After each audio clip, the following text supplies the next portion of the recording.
Give me what I want. Give me what I want. You know what I want. Give me what I want, or I'm going to continue to hurt people you love. Give me what I want. Give me what I want. You know what I want. You just don't want to give it to me. Give it to me. Give me what I want. We're going to give you what you want. That's not what I want. Give me what I want. Welcome, guys. AEW Aaron Moore present to you laying a SmackDown. Guys. We're wrestling a sports channel related content. Welcome to episode 102 of It's All About Wrestling. Yes, 102nd episode. It's all about wrestling. This is going to be a little different episode. We're going to add some stuff on this first 2 days of this week from Monday and Tuesday. But we're also going to review AEW Dynasty. Because I was busy Monday, I'm sorry. And I was busy last night, and I couldn't do this. So I'll let you all know. Sorry if you hear me swishing. I'm taking a drink. Let you all know beforehand. We're gonna be doing back-to-back episodes, not back-to-back episodes, back-to-back streams. We're gonna be doing 102 of It's All About Wrestling, and we're gonna do another wrestling stream tomorrow. It's not gonna be It's All About Wrestling. It's just going to be a general wrestling stream. Stuff to talk about. Also, next Thursday, let you all know, next Thursday, it's going to be WWE Backlash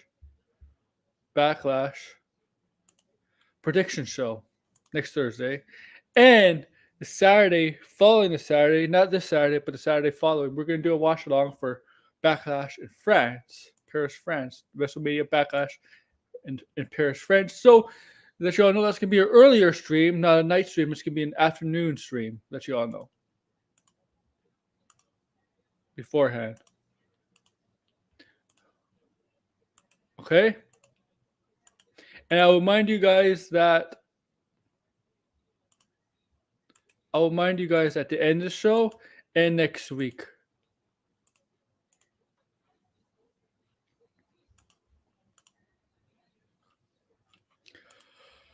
All right, man. So since AEW Dynasty ended about a couple days ago, and I wasn't able to talk about, normally I would have. We're gonna get on talking about the show, AEW Dynasty, man. Okay. So overall, I got a lot of more of the predictions I got on the show. I got wrong. I got some right, but overall, AEW Dynasty was a tremendous show. Overall, I enjoyed the show. I really did enjoy the show. I thought the wrestling matches, the quality of the matches were really, really good. Really, really exciting. Some of the finishes were great. Some of the moments, some of the main event. I thought the main event was a great main event to close out the show. Some of the matches were predictable, as usual. So, wrestling, which matches are predictable. You could tell which is predictable. Where is predictable wrestling? Okay. But overall, I enjoyed the show. I liked it. Okay. It was a solid show. But let's go on with talking about what happened in the show. What happened in the show? So, we got a couple new champions in the show. There's title changes in the show. Some major title changes, in fact. Some major title changes. Okay? Some I did not expect to happen. Well, a couple I expected to happen, and one major title change I did not expect to happen. All right?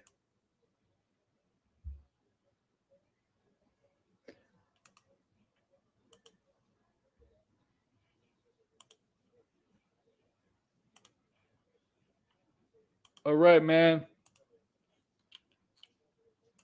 Okay, we're going to talk about what I thought about. I'm going to talk about first off. I guess I'll first talk off about the main event. I'll start with the main event. I did not see Swerve winning the title here. I thought Samoa Joe was going to retain the title over Swerve. Okay? I thought he was going to go in that match and retain the title. And Swerve was not going to come out as champion at Dynasty. Well, I was pleasantly surprised and shocked to see that that's not the case, and that we have a new AEW World Champion in Swerve Strickland, right? And we'll see where he's going down with the title.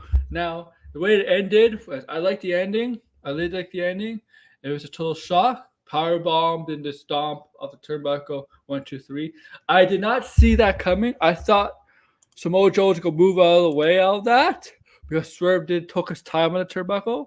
I thought by taking his time, he was going to Swerve. I thought Swerve was going to miss because Samoa Joe was going to move out of the way and lock him up for his chokehold, and Swerve would finally pass out. But that's not the case. Swerve hits this move and gets the 1, 2, 3 and wins the title and celebrates winning the title with the crowd.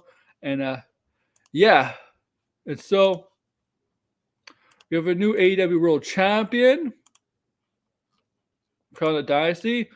I did not expect Joe to lose the title this quick. He's only held it for about 4 months. I figured he would hold it on to a longer title reign, but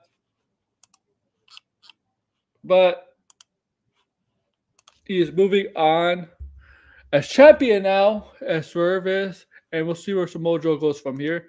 Now it's up, and now so it's because Swerve is red hot right now as a babyface. He's over as hell right now. I can see why they put the title on him now. Now we have to find out. Now the next pay-per-view is Double or Nothing in Las Vegas. And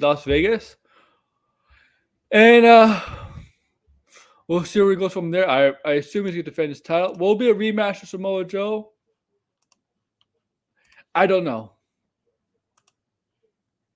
But Dynasty was a fun show. The main event was a great main event. Okay. So let's do some other match.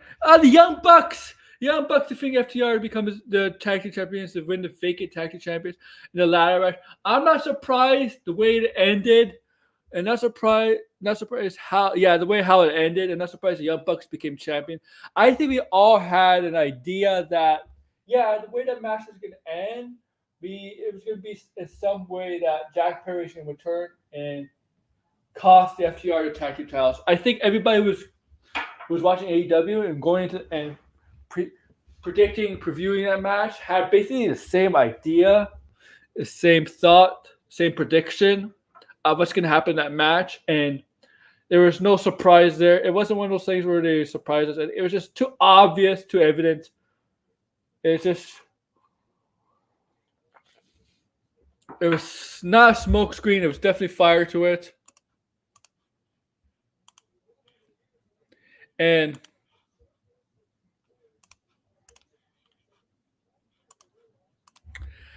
so the way it ended, Jack Perry came from the crowd, cost FTR the tag team titles, and the Young Bucks climbed up to the turnbuckle. We reached down and grabbed the titles, become the vacant tag team champions, as we all expected. And security was chasing Jack Perry around the crowd, right? Around the ring, into the crowd, escorting him out. And I'm like, he's an employee here. Jack Perry's an employee of AEW. Why are they chasing him? Jack Perry's an employee of AEW. When he get fired all of a sudden?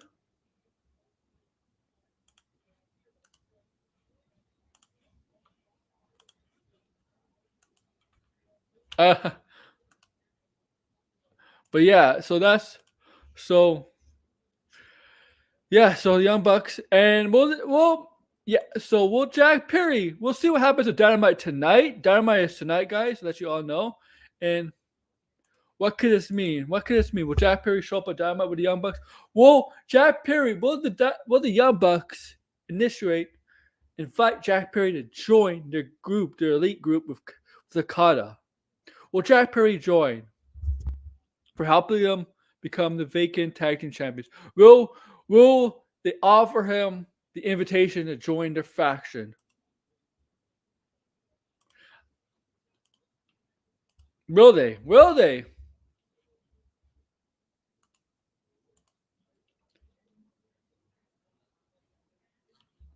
Will they? Okay. Also,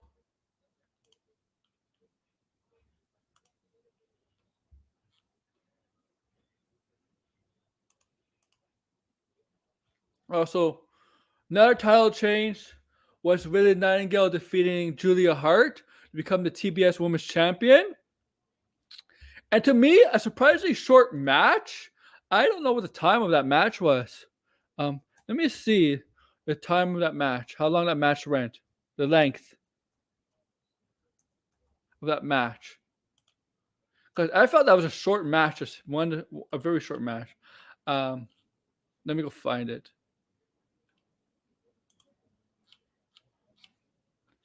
Yeah, it was like a six match. It was a six match. It only went 6 minutes. That match only went 6 minutes. Very, very short, especially for a title match. And Willie Nightingale got the win here. House Wolves. Nightingale got the win here. Sky Blue and Chris Sander were banned from ringside. They couldn't help. They couldn't come to ringside. The being respected allies corners. Sky Blue for Julie Hart and Chris Sander for Willie Nightingale. But in the end, Willie Nightingale defeated Julie Hart to become the TBS champion. In a relatively short match. I wonder if the injury came into play with Julia Hart. It's quite possible. She was okay to work enough for a little bit time, little bit, and so they could, but not for a long ass match. So they, you know what, you could work maybe 5-6 minutes, take the title off you, and then go rest what's ever ailing you. I don't know. But yes, and obviously at the end, Mercedes Monet's music hits and just dances up to the ring. Teases Willie Nightingale because at Double or Nothing, we're fighting to get Mercedes Monet AEW wrestling debut. Wrestling to face Willie Nightingale at Double or Nothing. We're fighting to see Mercedes Monet take on Willie Nightingale and finally see her wrestle. And this match, they do have some history together, right? There's some history between the two. If you follow hardcore wrestling, New Japan wrestling, there's history.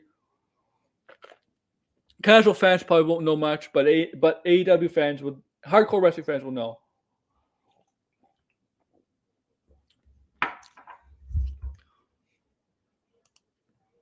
Okay.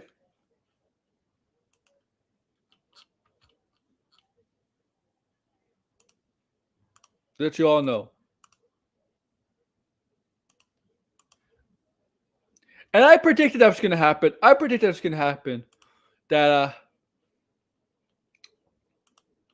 That Willie Nightingale was going to become new AEW's TBS champion, women's champion. I predicted that. Kazuchika Okada retains title versus Pac. Yeah, no surprise there. Okada is not losing his AEW Continental Championship to Pac. There's no way they're going to make Okada lose that early on.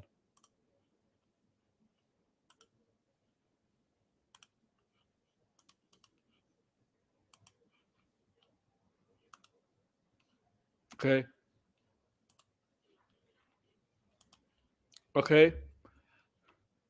Will Ospreay and Bryan Danielson had one hell of a match. 32 minutes long, one hell of a match. Really solid match. The way it ended, Bryan Danielson was kind of, selling in a potential very serious injury. Selling is not. In the end, Will Ospreay got the win, but he was concerned after. Now the controversial, I get. Oh yeah, Toni Storm retained over Thunder Rosa the what's it called? The AEW's Women's World Championship in a solid match. No title change there. But I guess the controversial match people were talking or pissed about was Hook versus Chris Jericho. Because Hook is relatively young, still learning, an up-and-comer in the business. And Jericho, look what Jericho is. He's in his 50s, past his prime, multiple champion. And should be at his time putting the younger talent over. Right? So in this match, Jericho won the FTW World Championship, right? For the FTW Championship over Hook, Taz's son, from ECW, all right?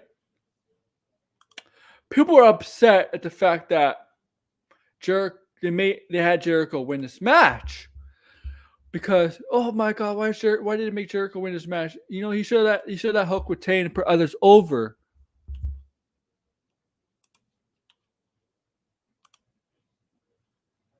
Hey, Degrassi, what's up? Put others over. And so people were taking shots at AEW and Jericho at the fact that he didn't put this young talent over. There's more to the story, man. There is really more to the story. I don't think this story is over. And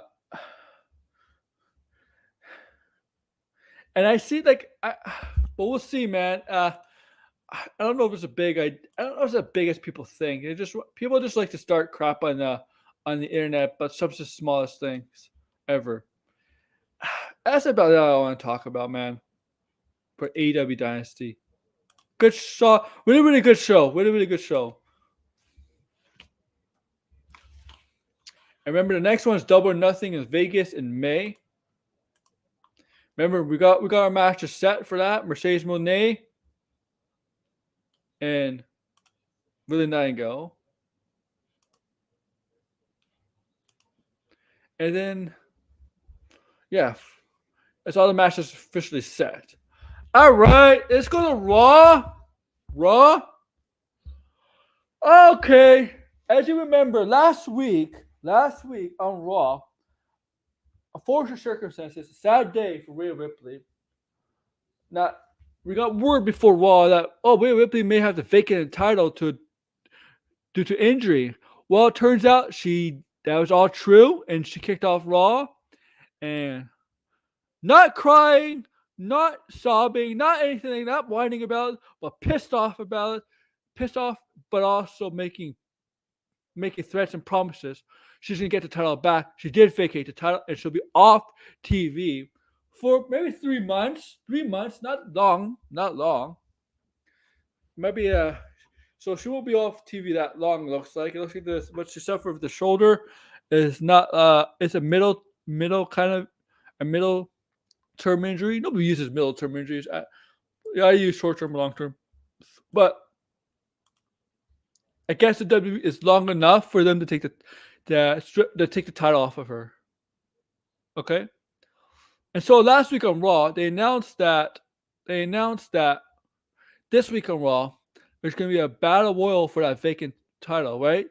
All the women are going to be in the battle royal, and whoever's the last woman standing in the battle royal by eliminating their opponents by throwing over the top rope, they will become the new WWE World Women's Champ. WWE World's Women's Champion. Let me see what the term is on the Raw brand. The Raw Women's title.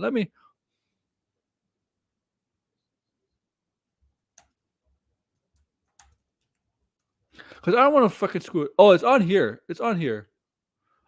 New WWE Women's World Champion. There we go. It's on here. It's on my title. Right? So whoever wins that battle royal becomes the WWE's new World's Women's Champion. And well, we had that battle royal on Raw.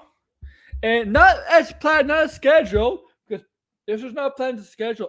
The injury was not planned, but this wasn't planned either. Obviously, they had no plans for a battle royal. They had no plans for a title match on Raw.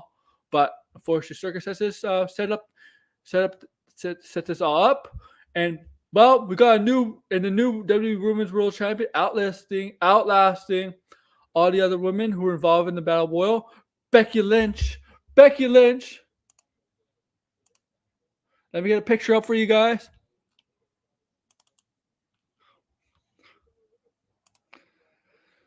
Successfully outlasted all the other women to become the new WWE Women's World Champion on the Raw brand.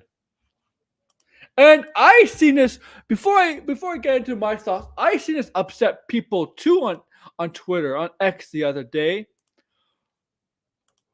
say, "Oh my God, they're putting Becky Lynch again, another belt for Becky Lynch. Why are they doing that? Why are they putting the belt on her? Why can't they put it on anybody else?" Newsflash: Becky hasn't held the title for 2 years. Okay,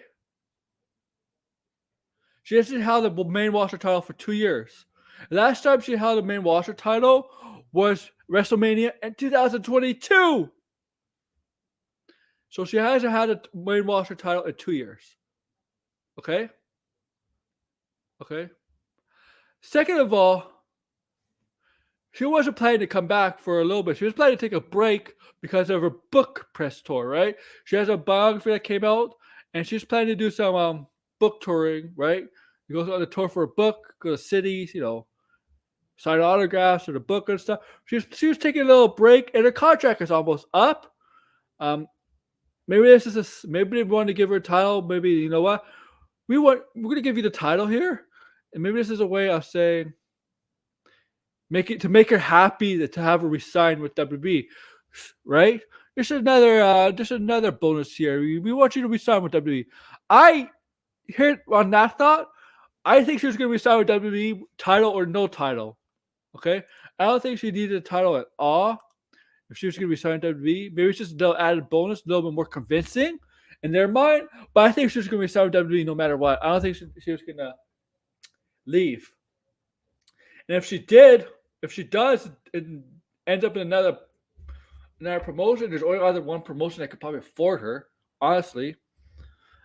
And that's AEW. Plus, like somebody said I watched on the stream. Once Becky Lynch's new contract kicks in, whenever she signs it, and if there's details released, she's going to be the highest paid woman superstar wrestler in the world. Number one. Okay? Number one. There's no question about it. I'm not even going to debate it. To me, it's factual. That should be the number one highest paid woman wrestler in the world. Whenever she signs that contract, or who knows, maybe she signed it secretly. I don't know. But there's no doubt about it. I don't have any doubt about it. Okay?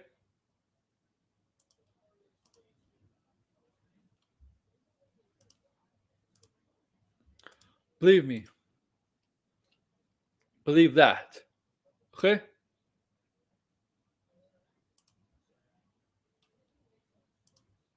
Okay? Believe that. But she did win the championship here as originally planned. She wasn't planning to come back, right? But they had to change things up, right? Because of Rhea Ripley's injury. So they got Becky here. She wins the title, and the way she wants again. Liv Morgan comes this close to winning something major. She was a runner-up for Liv Morgan was the runner-up for 2 Royal Rumbles in a row. 2024 and 2023, she lost. She was second last. She was last one to be eliminated in this Royal Rumble and last year's Royal Rumble. And she was the last one to be eliminated in this battle royal by Becky Lynch, for Becky Lynch to win the championship. And this is what this is going to do. And you're seeing signs of a heel turn of Liv Morgan. This is going to do. It's just going to drive. It's just going to give more ammo, more rage, more motivation for the heel turn of Liv Morgan. She's going to get frustrated with the idea always coming second and never being able to come up on top. And it's just going to make her frustrated, piss her off, angry. Right?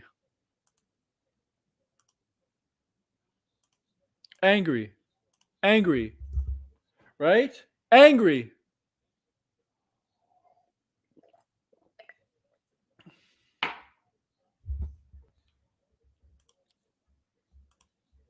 Right? And I think that's going to be her first storyline going with Becky Lynch and be like, Becky, I came in. Oh, well, I don't know what they're going to do. But I think it's going to be the first story coming out of this with Liv Morgan. Now, the draft the upcoming draft, which is this Friday, and they release a talent pool which could be eligible for the draft this Friday. The night one of the draft is this Friday. Night 2 is a Monday. And so yeah, and we got the eligible pool for this Friday, and then we'll see what the eligible pool for Monday. So the draft could change some stuff there, obviously, right? You don't know. It could change the trajectory of whoever made Becky Lynch's first feud might be. I still think it will be Liv. I really do. I still think it will be Liv, and it's something. And I can actually see this happening. Because when Rhea Ripley comes back, she's coming for that title. She's coming back for that title, right? She's coming for that title. It's too obvious. And I can see a triple threat match in the summer months. I don't know which pay-per-view. I don't know if it's gonna be Money in the Bank or SummerSlam, but I do see a triple threat match between the three: Rhea Ripley, Liv Morgan, and Becky. I can see that brewing up in one of the summer months and one of the summer pay-per-views. I really do see that. We're gonna have Becky and Liv for a month or two, maybe, and then Rhea Ripley, when she's ready to come back, she insert herself into that picture.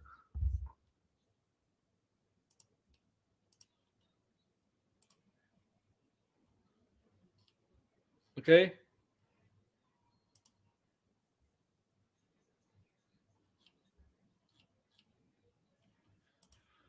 And I could be wrong. You don't know. I'm just guessing. Based on what I'm just guessing based on what I'm seeing and picturing. Like what I think could happen. It could happen.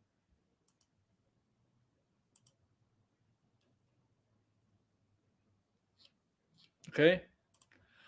But yeah, I have seen people not happy with Becky Lynch winning, calling her Becky Hogan. Becky Hogan. I think calling Becky Hogan is a stretch, man.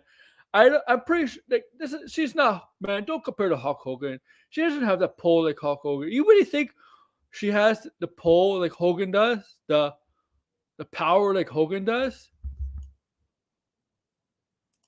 Man, don't say she's like Becky Hogan, man. I saw that trending on Twitter, Becky Hogan, and I'm like, why is she calling Becky? Why are they calling her Becky Hogan? And I'm like, and see why. I'm like, no, man, don't call her like Hogan. Don't call her Becky Hogan, please, man. That's.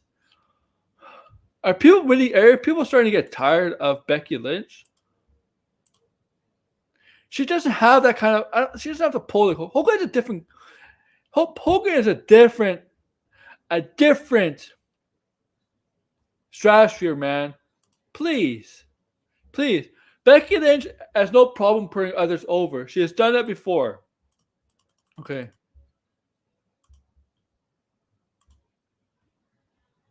And a freaking battle royal too. I think if somebody hasn't won a championship for the first time, I personally think they should not. If they wouldn't become the champion, a battle royal to me, I don't think a battle royal should do it. A battle royal to me is meaning. It doesn't have the same meaning as winning in a one-on-one match or something like that.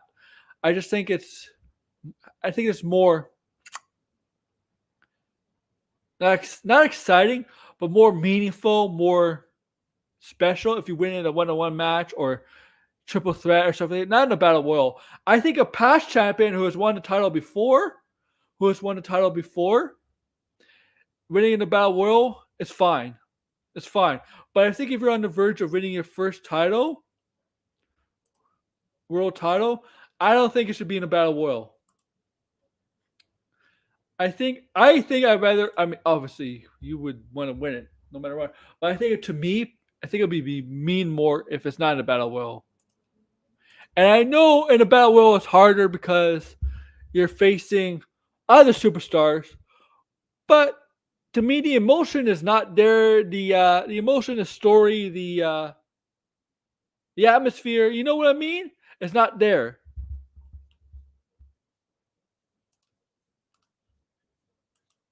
And that's what I think about wrestling, man. It's about the story, the atmosphere, the emotions, all that. Okay?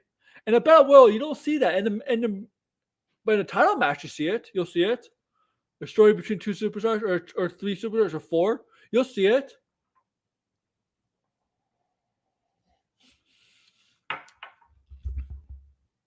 Okay. So I'm okay with Becky Lynch winning it. Maybe I'm just being a bit of a homer here because be right back.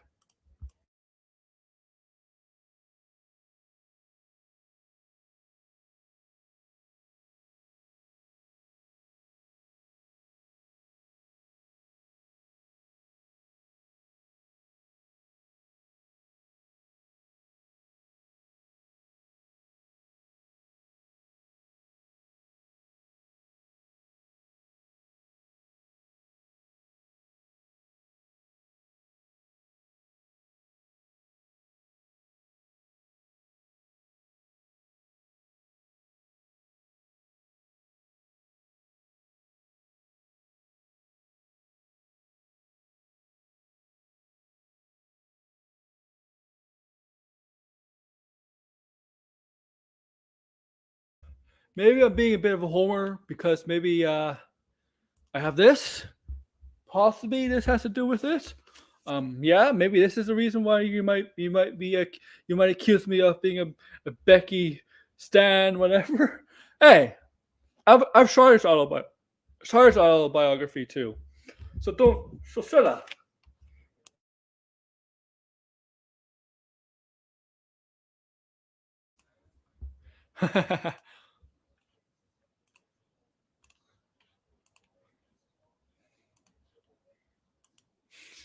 Okay, so shut up. All right.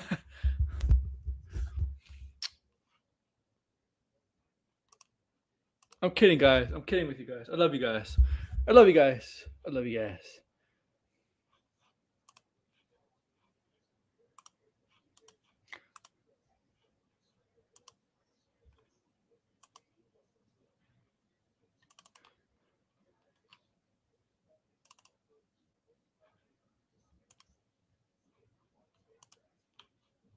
All right. All right, guys. So we got a new NXT champion, Trick Williams. Trick Williams, on a high note, man, defeated Carmelo Hayes, and now Spring Break Part 1, Night 1, Day 1, becomes the new NXT champion. And he got one of the largest pop ever, apparently. He's staying down. He was not ready for the main roster. We got a couple calls coming up, obviously. Now this convinces me that Ilya Dragunov is going to be drafted to one of the major brands in the upcoming draft. Since he took the title off of him, I guess there's nothing for him to do. So this is a convincing. To me, this is something that convinces me that he's going to be caught up to the main roster. Well, drafted onto the main roster.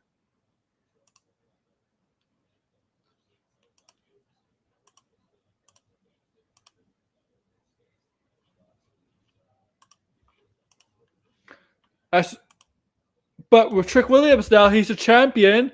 He's a champion. And you know what? I'm going to do this. Of NXT. About time.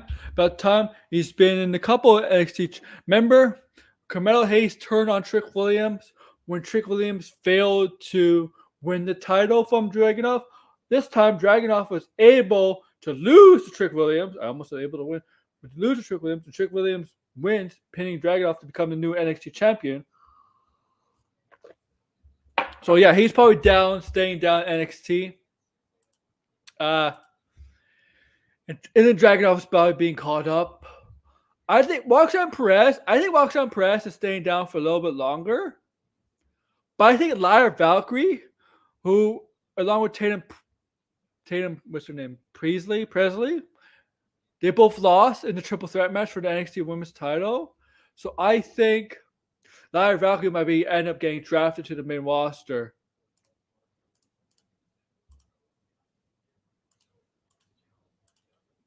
Okay.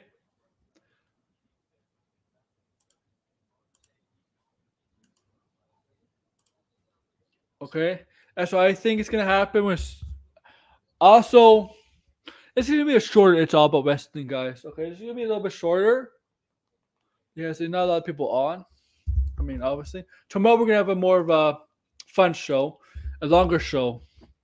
We'll be talking some of the same stuff we talked here on this show, but other stuff. We'll bring up other stuff. We're gonna do like a mock draft. Okay. Also, I did not also talk WWE releases.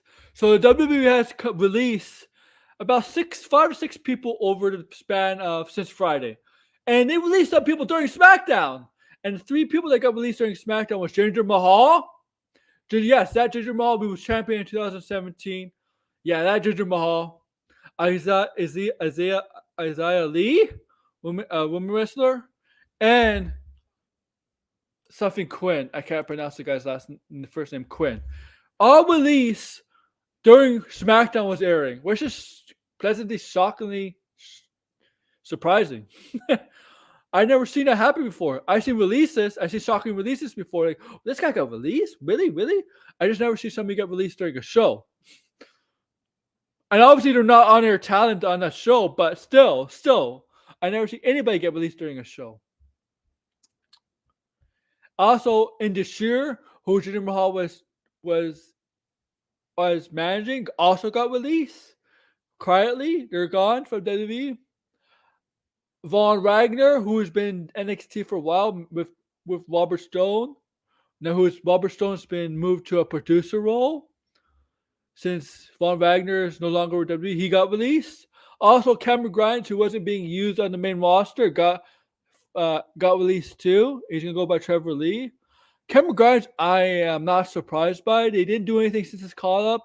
He hasn't done anything. I'm not surprised they released him. Apparently, the reasoning for releasing some of these wrestlers is that they have no creative plans for them, and they were just wasting their time. And they're like, you know what? We have no plans for you, and we don't feel this is fair for you. So we know what, we're gonna let you go, and maybe somewhere else you can find an opportunity to be used. I don't know, but it's always sad somebody to lose their job and stuff. But sometimes being released by WWE is sometimes the best thing for them because they can make something out of their character. They can make something out of themselves. Cody Rhodes is a perfect example, man. Cody Rhodes when he became Stardust, that gimmick was career killer. That character was a career killer. But he asked for his release, he's grand, and look what he's done since he left WWE, creating his American Nightmare gimmick and all this. And now look where he is now. The one in his own Triple Reigns and WWE Undisputed Universal Champion. Look where he is now. Cody was a perfect example. Drew McIntyre, perfect example too. Bobby Lashley. So sometimes it's sad, right? It's sad somebody loses his job, but sometimes being released is the best thing for them because once they get released, wrestlers, especially when they get released, they can develop their character on their own. And you know what? If that character hits it off in the indies and stuff, WWE, or AEW, wherever, might pique an interest. And you know what? We might want you. So yes, it's sad, but it's not always a bad thing. Wrestlers being released. Sometimes has been a good thing in terms of them. You develop a character they like, they want, and you never know if it hits. They may get a full-time job again. I just gave you a perfect example like Cody Rhodes.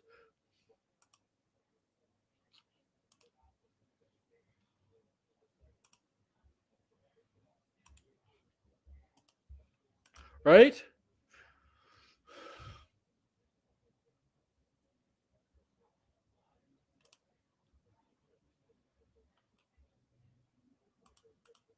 Okay, so nothing else I want to talk about. So yeah, it's a shorter episode, guys. I'm gonna end it here, guys. Like, share, subscribe, comment below. And then before I do that, but actually, so yes, once again, tomorrow we're gonna do another show on here. A little bit longer. We're gonna have people on actually tomorrow. I know Finbar, my buddy Finbar, will be on tomorrow. And we're gonna talk about some of the same stuff here. We're gonna do a mock draft, and we're just gonna kick the shits too, man. Talk the shits too, and have fun talking wrestling. We're gonna talk Becky Lynch, AEW, WWE Raw, NXT mock draft, and maybe more of this guy.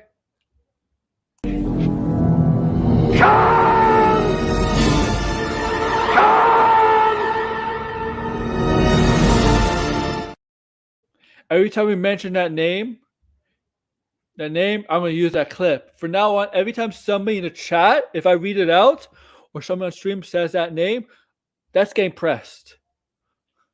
Okay? But yeah, so tomorrow we're going to be doing that. We're going to be talking whatever. And next week, it's all about wrestling. Maybe on Tuesday. I might be busy Monday, but on Tuesday. And then the Thursday next week, we're going to do Dynasty. WWE Backlash, WrestleMania Backlash, previewing predictions. We're going to be doing that. We're giving our thoughts, our predictions, all of that. Also, yeah, every time we mention Tony Khan Degrassi,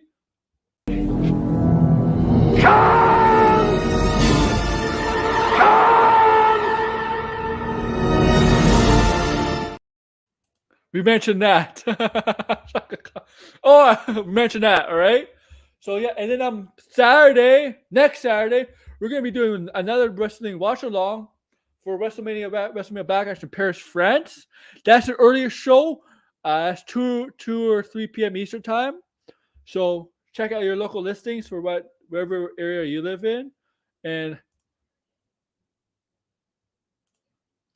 with that, I'll see you tomorrow. Actually, I might be on another show. That's funny, Digress. I might be on another show tonight. And it's a show about whipping a movie. I might be on it. A certain movie. And